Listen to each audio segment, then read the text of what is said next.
This week, we celebrate baseball's best. Welcome to Throne Room.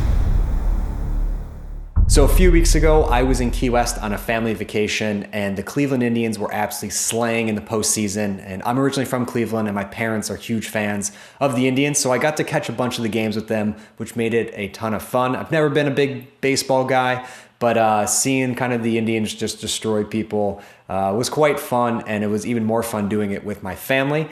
And taking a look at the Major League Baseball and kind of seeing some of their teams and what they're going on. They got some really cool aesthetics going on there. And my sister now lives in Chicago and lives across from Wrigley Field. So I thought it'd be cool to kind of do an Indians versus Cubs kind of World Series ahead, because let's be honest, nothing's happening right now in lacrosse, so we might as well enjoy some other sport.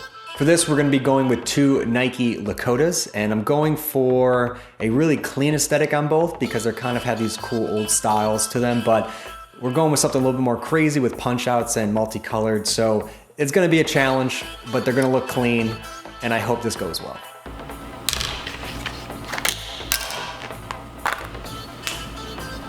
First up, we're going to do the Cleveland Indians, and we're going to do a red punch out on the top of kind of their script logo that I think is just iconic. It's such a cool look to it. So we're going to do the box style, the same thing we did for the California Love head. If you don't know what I'm talking about, definitely hit the eye in the top right-hand corner, and I'll take you to that video where you can see and learn from this technique.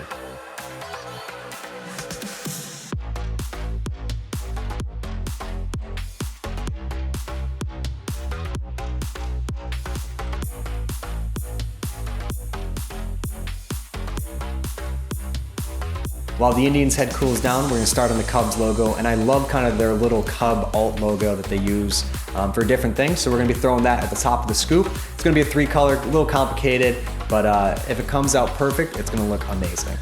Now with the vinyl on, we have to cover the entire scoop with hot glue so that doesn't dye red when we're just doing the inside C.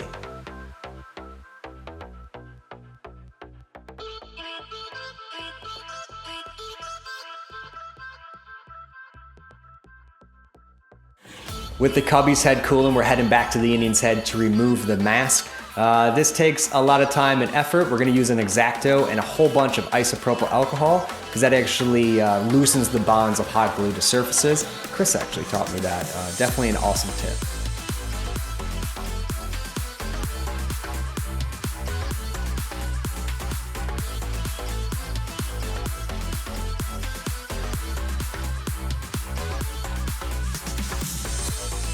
We're now going to repeat the same process on the Cubbies head and remove all the hot glue so we have all the places exposed that need to be dyed royal, and we're going to give it a dip.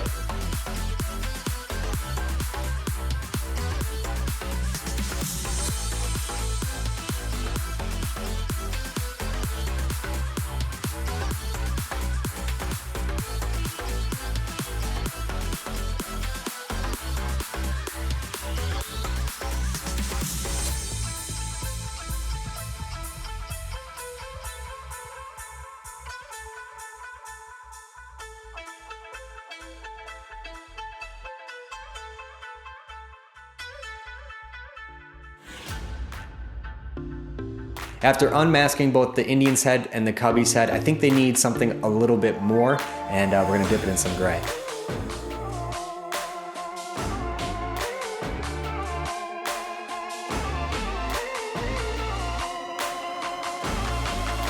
With both of them now grayed out, it's time to look at the final product.